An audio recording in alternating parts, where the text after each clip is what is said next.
4 minutos. Muito bom saber que você está por aqui. Hoje visite ilustre aqui na nave mãe do Grupo Bandeirantes de Comunicação, que é exatamente o diretor de esportes, por acaso o diretor de esportes da Band, do Band Esportes, da Rádio Bandeirantes e da Band News. Mas, meu caro Denis, o seu dia tem mais do que 24 horas. Seja bem-vindo, boa tarde.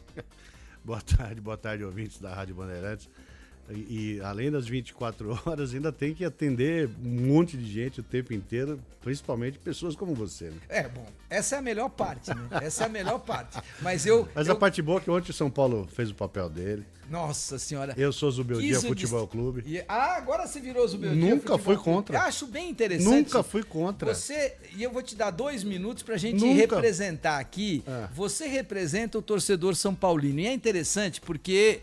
E você testemunha, e os meus ouvintes mais fiéis e as minhas ouvintes mais fiéis. Aliás, quero agradecer a enorme audiência e acho que o rádio tem essa virtude de poder nos aproximar, apesar que hoje estamos aqui da nave mãe, com muitas câmeras, com muitas imagens, mas o rádio é mais próximo, o rádio é mais carinhoso, o rádio tem menos haters e eu adoro essa frequência. Não é só porque ela tem 87 anos, mas é porque eu me sinto mais à vontade de poder compartilhar os meus anseios, as minhas angústias, as minhas alegrias com os nossos ouvintes e com as nossas ouvintes. Mas é interessante porque eu tenho defendido há muito tempo o Zubeldia, porque o Zubeldia trabalha 12 horas e eu apurei isso, 12 horas por dia no CT. O Zubeldia prepara treinamentos, o Zubeldia entende que ele tem que jogar de maneiras diferentes, contra adversários diferentes. E o Zubeldia, ao contrário do Abel Ferreira, ao contrário do Felipe Luiz, ao contrário de tantos técnicos que atuam aqui no Brasil, ele não reclama, ele encontra soluções. E é isso que eu acho que é importante. Não é interessante? Porque o Zubeldia, em nenhum momento, em nenhuma coletiva, você viu o Zubeldia expor o comando do São Paulo. Por exemplo, alguns técnicos que costumam falar que estão sem elenco, que os jogadores que foram pedidos não foram contratados. O Zubeldia nunca expôs ninguém. Ele aceitou o jogo, aceitou que esse ano o São Paulo teria um problema e tem um problema muito grave financeiro. Ele aceitou que o São Paulo não ia contratar novos jogadores. Ele topou quando a direção do São Paulo botou os moleques para jogar a Copa São Paulo e não ir para a pré-temporada nos Estados Unidos. E ele sofreu um monte de baixa no começo desse ano, que não eram esperadas. Eu acho o elenco do São Paulo, obviamente, não é tão forte e qualificado quanto o do Flamengo e do Palmeiras, mas o elenco do São Paulo é bom. O São Paulo tem 2 jogadores bons por posição. E eu acho que nesse momento não dá para falar que são os moleques. Os moleques são realidade, eles estão aí, estão jogando, estão correspondendo. E quando entraram no time, demonstraram muita qualidade. Então, eu acho o que está acontecendo um pouco no São Paulo, e acho que em vários segmentos da nossa querida imprensa, é que hoje existe uma quantidade muito grande de comentaristas e colunistas, blogueiros, dedicados aos clubes, que recebem informações específicas, um é do São Paulo, o outro é do Corinthians. E algumas até com interesses pessoais. Né? São blogueiros de empresários, de diretoria, de diretores que querem emplacar uma notícia aqui e acolá. E isso aconteceu muito com o Zubeldia. O Zubeldia fizeram um processo de fritura com ele, principalmente quando o Dorival começou a balançar um pouco na seleção brasileira. Muito violento mesmo.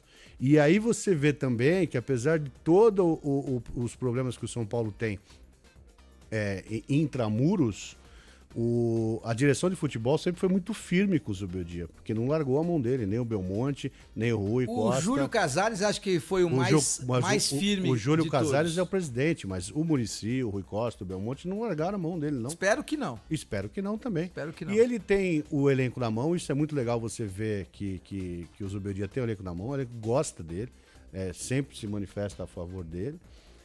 O jogo de ontem, ele teve muito problema, mas encontrou várias soluções. Acho que começou errado quando não começou com o menino Ferreirão, como dizem meus amigos. Mas Lucas. Depois ele entendeu que o moleque tinha que entrar, porque o Libertad não estava muito afim de jogo. E aí conseguiu e deu muito certo. Achou várias soluções, como o Matheus Alves, que é um menino fantástico, que vai dar muita alegria aí. Já são realidade, não são mais Tempo regulamentar esgotado. Não, vou continuar falando de São Paulo, que é o que dá mais audiência. Você vê como é que é, o São Paulino... Eu vir você aqui, vai querer falar das suas teorias. O São Paulino é uma maravilha. E quando você fala das suas teorias, o pessoal troca de dial. Nada, é por isso que lidera na audiência. Mas é interessante que hoje, entre as minhas teorias... Primeiro que eu acho interessante quando você expressa com amor a sua opinião. Então tem a paixão, e o torcedor é um apaixonado, e tem que ser um apaixonado mesmo. O torcedor não tem que ser analista, o torcedor não tem que ter coração frio, o torcedor, ele só não pode partir para violência. Exatamente. Ele só não pode o papel do torcedor é torcer. É torcer, vaiar, se ele ficar bravo. Ficar bravo, ele brigar, paga ingresso, exatamente. ele luta para chegar no estádio, ele paga estacionamento, o lanche é mais caro, o refrigerante é mais caro, tudo é mais caro. Então, ele tem que ter o direito, sim, de esbravejar, desde que seja pacificamente.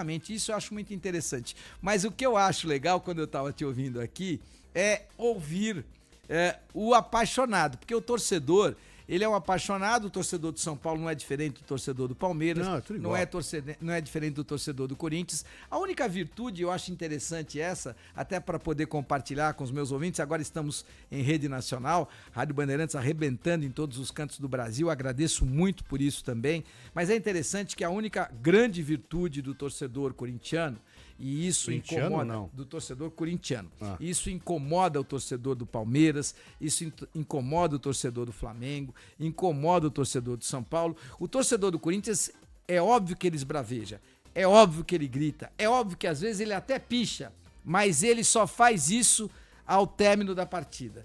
Você nunca verá a fiel torcida corintiana vaiando durante o jogo. Isso é fato. Essa é uma virtude que o torcedor do Corinthians tem. E a torcida do São Paulo estava indo um pouco para essa linha, mas caiu um pouco na pilha da fritura com o Zubeldia, e nos últimos meses acabou dando uma vaiada. Apesar que o São Paulo também jogou muito mal em várias partidas. Não tem importância que mas você jogue mal. Mas isso que você falou é verdade. A torcida do Corinthians jamais vai o time dentro de campo. Essa é uma virtude, todo mundo sabe que eu sou de família italiana, torcedor do Palmeiras. Em casa você podia torcer para qualquer time, mas se quisesse jantar todos os dias, tinha que ser palmeirense. Meu filho foi assim também. É tranquilo, porque você tem muitas opções, mas você gosta de jantar, então seja palmeirense. Como diz você mesmo, você quer ter razão ou quer ser feliz? Você quer ter razão ou ser feliz? Na maioria das vezes, eu tenho... Aliás, é bom compartilhar com você isso às 12 horas e 42 minutos, que eu acho interessante.